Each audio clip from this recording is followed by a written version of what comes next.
Hello guys, अस्सलाम वालेकुम। कैसे हैं आप सब? उम्मीद है आप सब ठीक होंगे। तो आज मैं वीडियो बना रही हूँ काफ़ी अरसे बाद, तकरीबन 1 महीना ही हो गया मैंने कुछ अपलोड नहीं किया क्योंकि मुझे लॉन्ग के लिए कंटेंट नहीं मिल रहा था। लेकिन अब मैं आ गई हूँ एक मज़ेदार सी रेसिपी के साथ। मैं बनाने वाली हूँ ऑरेंज केक, और इसके लिए मैंने जो ऑरेंजेस है वो अपने लॉन से ही यूज़ किए हैं। ऑरेंज केक एक डिफरेंट सी चीज़ है, तो मैं अभी पहली दफ़ा ट्राई कर रही हूँ और मैंने सोचा इसकी रेसिपी भी शेयर की जाए। लॉन्ग वीडियोज़ के लिए कॉन्टेंट की बहुत मुश्किल से समझ आती है, तो आप लोग ज़रूर सजेस्ट किया करें कि लॉन्ग में क्या लगाया जाए जो कि थोड़ा इंटरेस्टिंग भी हो। तो मैंने 2 ऑरेंजेस लिए थे और एक हाथ से इसको तोड़ने में मुझे बहुत ज़्यादा मुश्किल हो रही थी क्योंकि मैंने साथ साथ वीडियो भी बनानी थी और मेरे पास कोई हेल्पर भी नहीं था।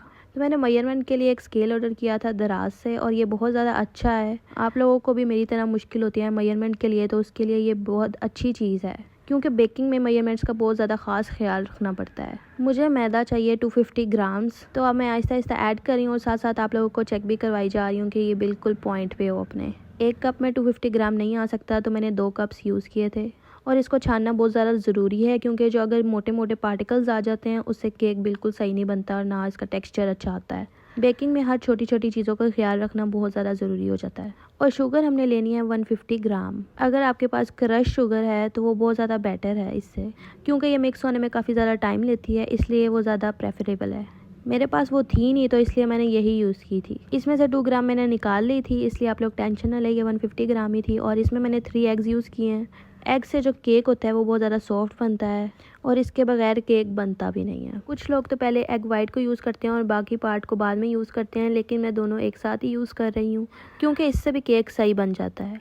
आप लोग गाइस बताएं कि सर्दियाँ कैसी गुजर रही हैं। लाहौर में तो बहुत ज़्यादा स्मोक हो रही है और बहुत ज़्यादा बीमारियाँ आ गई हैं। इन सब से बचने का एक ही तरीका है कि ज़्यादा से ज़्यादा आप घरों में रहें, बेवजह घर से ना निकलें। गवर्नमेंट तो बच्चों को 3 दिन की छुट्टियां दे देती है, लेकिन मुझे नहीं लगता उससे कोई फ़ायदा होता है क्योंकि वो घर में तो बैठते नहीं हैं। जैसा कि मैं अपनी बहन भाइयों की बात बता रही हूँ। तो बेकिंग जब मैं कर रही होती हूँ तो मैं बहुत ज़्यादा एक्साइटेड होती हूँ कि ये कैसा निकलेगा, क्योंकि मोस्टली चीज़ें जो मैं ट्राई कर रही होती हूँ वो मैं पहली दफ़ा ही कर रही होती हूँ, खास करके बेकिंग में। तो बैक टू द रेसिपी, हमने इसके अंदर शुगर ऐड करनी है जो हमने 150 ग्राम निकाली थी। और हम ऑरेंज केक बनाना है तो इसके अंदर ऑरेंज जीस्ट डालना बहुत ज़्यादा ज़रूरी है। इससे बहुत अच्छा स्मेल आती है और फ्लेवर भी बहुत ज़्यादा अच्छा आता है। कुछ लोग समझते हैं कि ऑरेंज जीस्ट होता है वो कड़वा होता है, लेकिन बिल्कुल कड़वा नहीं होता है, बहुत ज़्यादा अच्छा होता है। और जो आप आर्टिफिशियल फ्लेवर्स यूज़ करते हैं उससे वो बात नहीं आती जो कि रियल चीज़ से आती है। ख़ास करके जब फ्रेश घर के हों तो उसकी तो बात ही अलग होती है। आप लोग हर स्टेप को नोट कर लें क्योंकि कुछ ना कोई चीज़ भूल जाती है और वो फिर केक सही नहीं बनता। इसलिए ज़्यादा बेहतर यह है कि आप हर चीज़ को नोट कर लें और कहीं लिख लें। अगर आपके पास बीटर है तो आप लोग वो यूज़ कर लें। तो मेरे पास था, लेकिन मैं बहुत ज़्यादा लेज़ी हूँ। मैंने कहा कि चलो हाथ से ही मिक्स कर लेते हैं सब कुछ। और ये बेकिंग सोडा है, ये भी मैंने फुल मेजरमेंट करके ही डाला था। बेकिंग सोडा जो है वो हमने 5 ग्राम ऐड करना है इसके अंदर, क्योंकि इसी से जो है केक राइस करता है और इसके बगैर केक राइस नहीं करता हमारा। और इस बात का ख़ास ध्यान रखना है कि हमने इसको भी छानना है। हमने मैदे को दोबारा छाना और इसके अंदर हमने बेकिंग सोडा ऐड करना है, बेकिंग सोडा, और उसके बाद हमने इसके अंदर नमक ऐड करना है। जस्ट 1/2 पिंच सॉल्ट ऐड करना है क्योंकि सॉल्ट इसमें ज़्यादा नहीं डलता, सिर्फ थोड़ा सा ही डलता है। शॉर्ट्स तो तकरीबन मैं डेली अपलोड करती हूँ, वो भी आप लोग लाजमी देखा करें।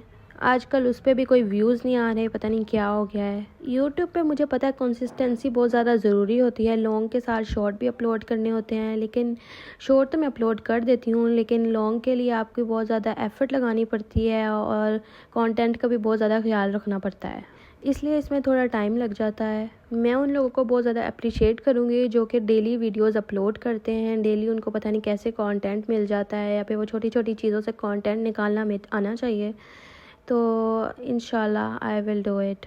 ओवन को हमने प्री हीट करना है तकरीबन 150 डिग्री सेल्सियस पे।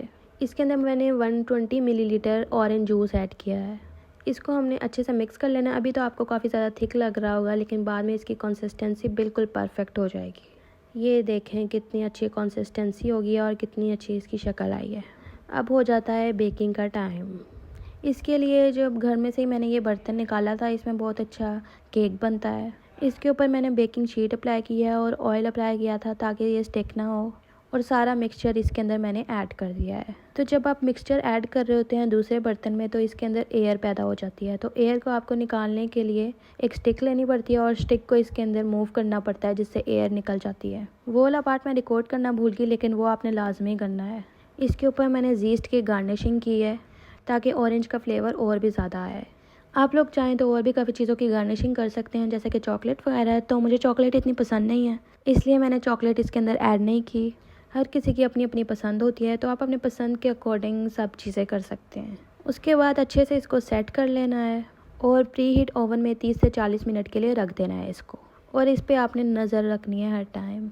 अगर आप देचके में बनाते हैं तो आपको हीट का इतना ख्याल नहीं रखना पड़ता, क्योंकि दोनों तरफ से हीट लग रही होती है, लेकिन ओवन में हमें चेंज करनी पड़ती है दोनों साइड की हीट। तो 30 से 40 मिनट के बाद मैंने देखा तो ये बन चुका था, और मैंने इसको फॉक से चेक किया कि कोई पार्टिकल फॉक पे तो नहीं लग रहा। तो नहीं लग रहा था, तो इसका मतलब बन चुका है। और इसकी शक्ल देखें कितनी अच्छी आई है, और ये प्रॉपर तरीके से राइस हुआ है। इसको हमने ठंडा होने के लिए 10 से 15 मिनट के लिए छोड़ देना है, ताकि ये टूटे ना, वरना ये बहुत जल्दी ब्रेक होने लग जाता है। आप इसके ऊपर जेली क्रीम वगैरह भी ऐड कर सकते हैं, लेकिन मुझे प्लेन ही पसंद है, तो मैंने प्लेन ही खाया था। और आप लोग देखें ये कितना ज़्यादा सॉफ्ट है और बहुत ज़्यादा यमी था ये। उसके बाद मैं हल्की फुल्की मंचिंग के लिए बाहर स्टोर पे चली गई थी, और वहाँ से मैंने कुछ चीज़ें ली थी खाने पीने के लिए। आप लोग सोच रहे होंगे ये हर वक्त खाती रहती है, तो हाँ जी, मेरा काम यही है मोस्टली खाना ही, क्योंकि मेरा चैनल ही फूड रिव्यूज़ से रिलेटेड है और फूड रेसिपीज़ पे है, तो मैंने यही करना है ऑब्वियसली। मैंने रामेन का नया फ्लेवर लिया था, तो मैं ये अगली वीडियोस में आपको लाजमी शो करूँगी।